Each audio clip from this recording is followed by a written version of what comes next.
you want to be? That's the question, isn't it? Cool. You sure don't seem too freaked out about all this, kid. What you doing out there all by yourself anyway? Exploring the world. Sounds fun. But why stop at one world when we can show you all of them? We have you outnumbered. A Ravager never flies solo. I said never flies solo. Is that some kind of catchphrase?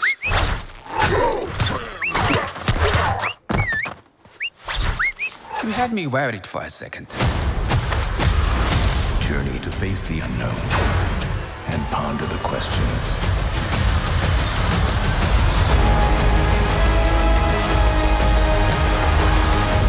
What if? Give me the tour.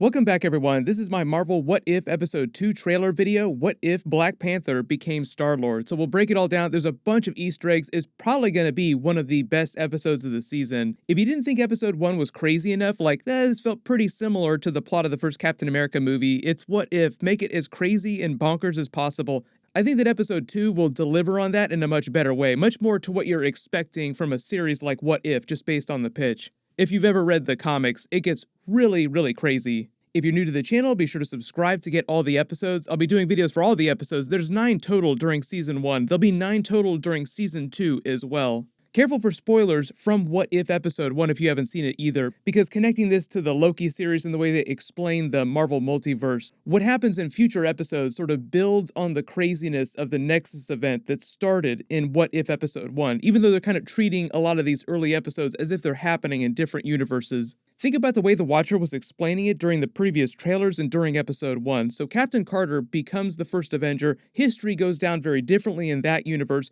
and then that one Nexus event in turn creates this whole different giant branch of the multiverse, this giant branch of the timeline that has many other branches that then split off in the future. So during Episode 2, as you can see from the trailer footage, they're doing a combination of the Guardians of the Galaxy 1 and Guardians of the Galaxy 2 movies with Black Panther's origin story in the Marvel movies. So even though we've moved into a different universe than the universe we saw during Episode 1, it flows from Peggy Carter's Nexus event in Episode 1. I'm sure I'll probably have to explain this a little bit more when I post my full Episode 2 video, just like how does the multiverse work? Where is this branch of the timeline? Where are all these different branch universes coming from? But in this universe where T'Challa Star-Lord comes from, you have Ego the Living Planet still going around trying to create his hybrid children on planets all over the universe in order to find one that's compatible with his cosmic power so that he can terraform the entire universe to become part of his body, thereby giving him total control of the entire universe. But the whole idea is that instead of picking up Peter Quill during 1988, Yondu and the Ravagers have a huge derp and accidentally go to Wakanda to pick up a young T'Challa who's about the same age as Peter Quill, pretty close to his age, thinking that he's the one they were sent to Earth to pick up. And you have a version of young T'Challa who just dreams of the stars, looking up at the sky, wanting to explore what lies beyond the border of Wakanda. He decides to go with them. They're playing it in a more hopeful way, even though Yondu probably could have stolen him, probably could have kidnapped him if he wanted to. I've seen a couple of you asking those questions in the comments. How did the Ravagers break into Wakanda if it's supposed to be the most defensible place on the planet? You have to remember, when this scene is happening, when they show up with young T'Challa here, this is during the late 80s, so their level of technology isn't quite as advanced as it is in present day when we get to the events of Avengers Infinity War and Avengers Endgame. There were many different technologies and ways that they hid Wakanda from the world as technology evolved, even though at various points in history the technology of Wakanda is always way more advanced than everywhere else in the world. It was still a little more primitive during the late 80s. But the whole idea here is that young T'Challa is just looking for adventure, like, alright, sign me up. He gets all the backstory that Peter Quill got being raised by Yondu. Yondu is also the person who names him Star-Lord, becomes his surrogate father. But Yondu mistakenly thinks that he's Ego the Living Planet's son, when he's not. The version of Peter Quill from this planet is still Ego the Living Planet's son on the DL. But the whole context behind the name Star-Lord still makes sense when you're talking about T'Challa Star-Lord, because he's a prince of Wakanda, he's heir to the throne, so his nickname Star-Lord is still very apropos. In the MCU, the whole idea is that Peter Quill is half celestial, like little G God, as Ego said during Guardians 2, so he's sort of like a prince of the universe in a cosmic sense, just given the rank the Celestials hold in the cosmic hierarchy. They're going to have a little bit of fun with that when we get to Thor Love and Thunder, I'm sure, just because Gore the God Butcher is going around killing all the gods in the Marvel Universe, and Peter Quill would probably boast that he is kind of like a god because he's half celestial.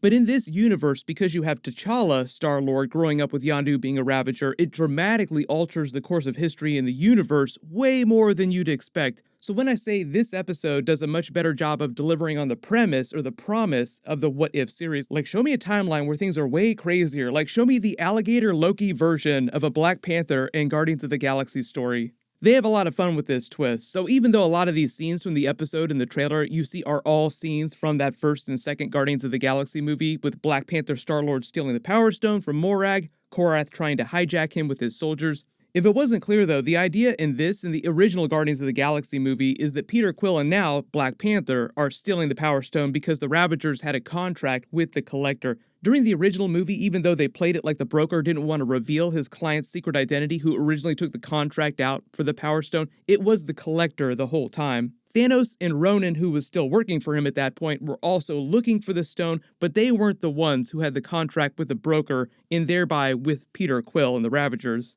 As you can see from the footage, T'Challa has a version of the Milano, just like Peter Quill. They still go to nowhere, taking the Power Stone to the Collector to earn their money, who apparently in the What If universe is super ripped. James Gunn said in the live-action Marvel movies, he and Benicio del Toro designed that character to feel kind of like Space Liberace, just super fancy and super weird, but weirdly powerful in a way that they never really get into. They kind of hint at it during the Guardians of the Galaxy movies. He's one of the elders of the universe, but they've kind of been playing it fast and loose with that in the MCU so far. So he's supposed to be super powerful, but they kind of brushed over that, and then he was summarily killed off screen by Thanos when he came to steal the Reality Stone, which the Warriors 3 had given to him during the Thor the Dark World post-credit scene. So I think the What If TV series wanted to redeem the character just a little bit and give him some genuine fight scenes. Like, he's way more badass than you thought that he was, which is where you see T'Challa, Star-Lord, and Yondu trying to tag team him in that fight. Also reminding you of the Guardians of the Galaxy movies, these are also where we get all the Howard the Duck scenes, for those of you wanting more Howard the Duck in the MCU. This is canon to the MCU, this is happening in an alternate universe.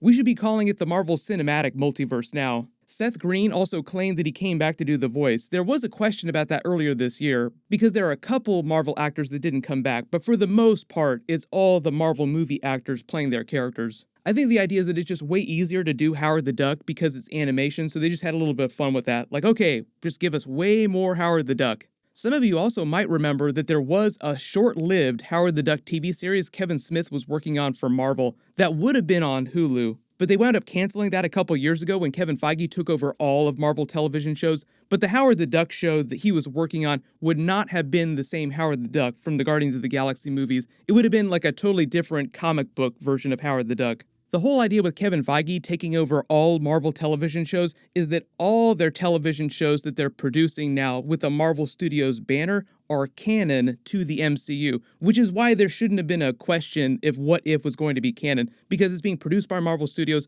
All the stuff that they produce themselves is canon to the MCU. So just general rule of thumb whenever they announce future TV shows on Disney+, if it says Marvel Studios, if they use the Marvel Studios intro, it means it's canon to the MCU, regardless of what the show is or what they're covering or whether it's animated or live action.